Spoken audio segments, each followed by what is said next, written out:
नमस्कार मित्रों, आप सभी को राधे राधे। बता दें कि आप सभी लोगों को कि हमारे कृष्णा ज्ञानोदय यूट्यूब चैनल पर प्रतिदिन आपको कुछ ना कुछ नया हम लाते रहते हैं। और जिस प्रकार से हमने आप सभी मित्रों एवं बंधुओं को सबसे पहले गीता का अध्ययन कराया था, श्रीमद् भगवद गीता के श्लोक और उनकी हिंदी व्याख्या हमने पूरी डाल दी है।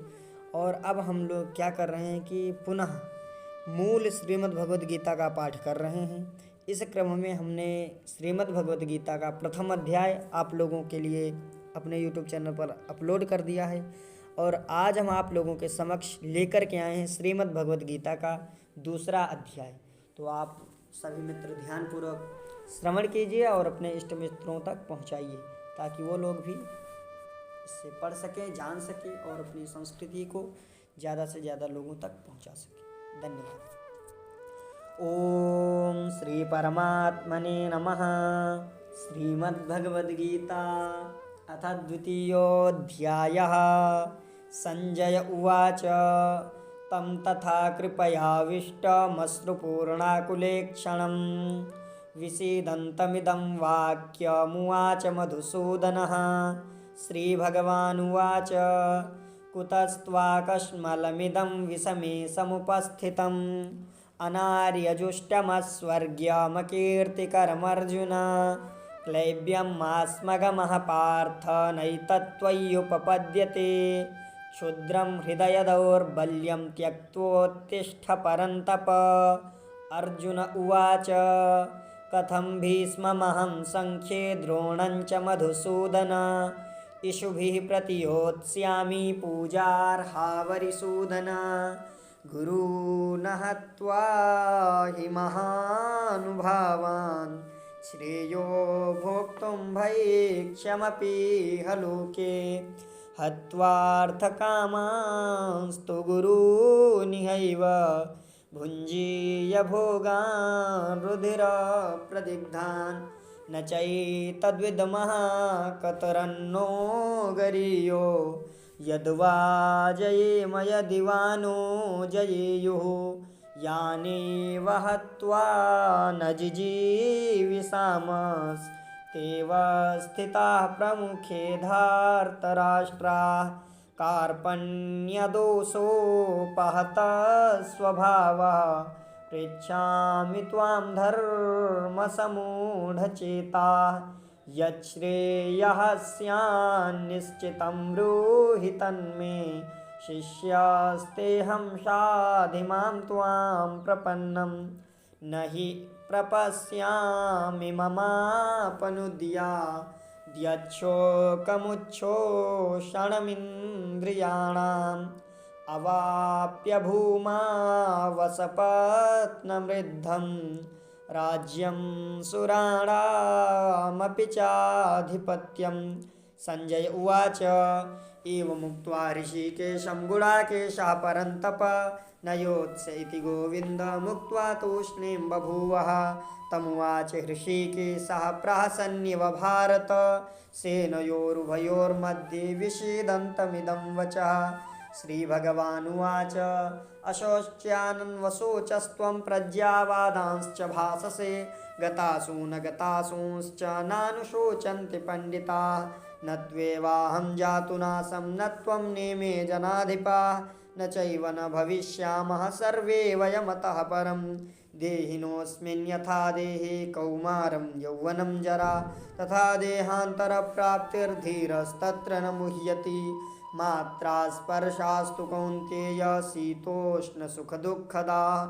आगमापायिनो नित्यास्तास्तितिक्षस्व भारत। यं हि न व्यथयन्त्येते पुरुषं पुरुषर्षभ। समदुःखसुखं धीरं सोऽमृतत्वाय कल्पते। नासतो विद्यते भावो नाभावो विद्यते सतः।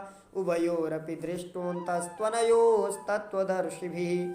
अविनाशि तु तद्विद्धि येन सर्वमिदं ततं। विनाशमव्ययस्यास्य न कश्चित् कर्तुमर्हति। अन्तवन्त इमे देहा नित्यस्य उक्ता शरीरिणः। अनाशिनो प्रमेयस्य तस्माद्युध्यस्व भारत। य एनं वेत्ति हन्तारं यश्चैनं मन्यते हतम्।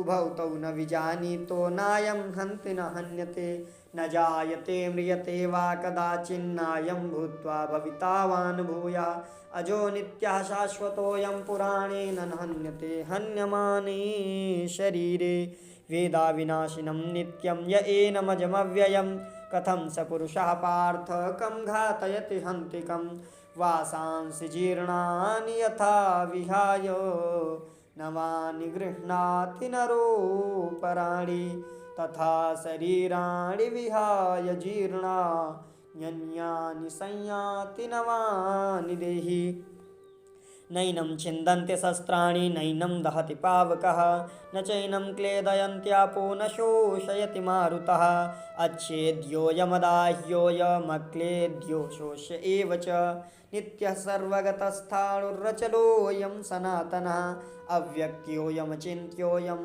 अविकार्योऽयमुच्यते तस्मादेवं विदित्वैनं नानुशोचितुमर्हसि अथ चैनं नित्यजातं नित्यं वा मन्यसे मृतं तथापि त्वं महाबाहो नैवं शोचितुमर्हसि जातस्य हि ध्रुवो मृत्युर्ध्रुवं जन्म मृतस्य च तस्मादिपरिहार्येऽर्थे न त्वं शोचितुमर्हसि अव्यक्तादीनि भूतानि व्यक्तमध्यानि भारत अव्यक्तनिधनान्येव तत्र का परिदेवना आश्चर्यवत् पश्यति कश्चिदेनमाश्चर्यवद् वदति तथैव चान्यः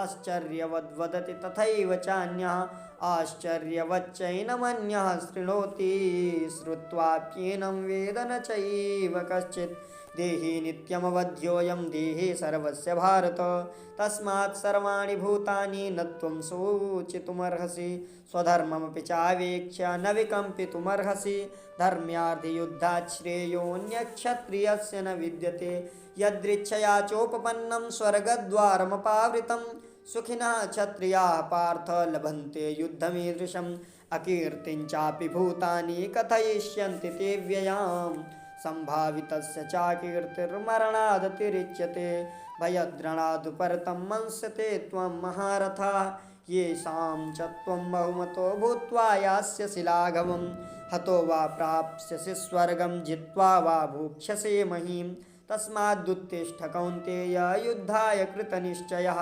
सुखदुःखे समे कृत्वा लाभालाभौ जयाजयौ ततो युद्धाय युज्यस्व नैवं पापमवाप्स्यसि एषा ते भीता साङ्ख्ये बुद्धिर्योगे त्विमां शृणु बुद्ध्या युक्तो यया पार्थ कर्मबन्धं प्रहास्यसि नेहाभिक्रमनाशोऽस्ति प्रत्यवायो न विद्यते स्वल्पमप्यस्य धर्मस्य त्रायते महतो भयात् व्यवसायात्मिका बुद्धिरेकेह कुरु नन्दन बहुशाखा ह्यनन्ताश्च बुद्ध्यो व्यवसायिनां यामिमां पुष्पितां वाचं प्रवदन्त्यविपश्चितः वेदवादरताः पार्थ नान्यदस्तीति वादिनः कामात्मानः स्वर्गपरा जन्मकर्मफलप्रदां क्रियाविशेषबहुलां भोगैश्वर्यगतिं प्रति भोगैश्वर्यप्रसक्तानां तयापहृतचेतसां व्यवसायात्मिका बुद्धिः समाधौ न विधीयते त्रैगुण्यविषया वेदा निस्त्रैगुण्यो भवार्जुन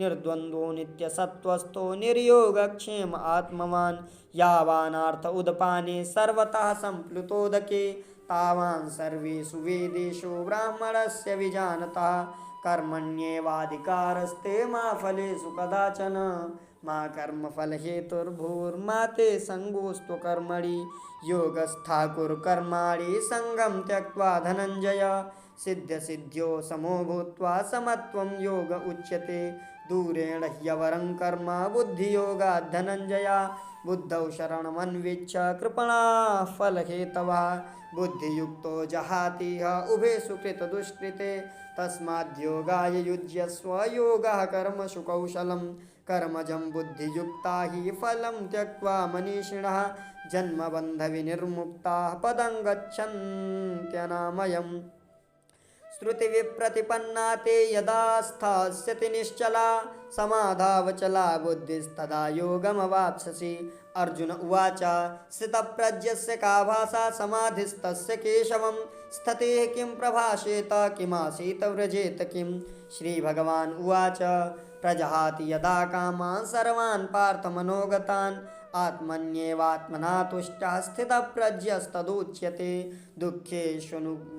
दुःखेष्वनुद्विग्नमनः सुखेषु विगतस्पृहः वीतरागभयक्रोधः स्थितधीर्मुनिरुच्यते। यः सर्वत्रानभिस्नेहः हतस्तत्प्राप्य शुभाशुभं नाभिनन्दति न द्वेष्टि तस्य प्रज्ञा प्रतिष्ठिता। यदा संहरते चायं कूर्मोऽङ्गानीव सर्वशः इन्द्रियाणीन्द्रियार्थेभ्यस्तस्य प्रज्ञा प्रतिष्ठिता।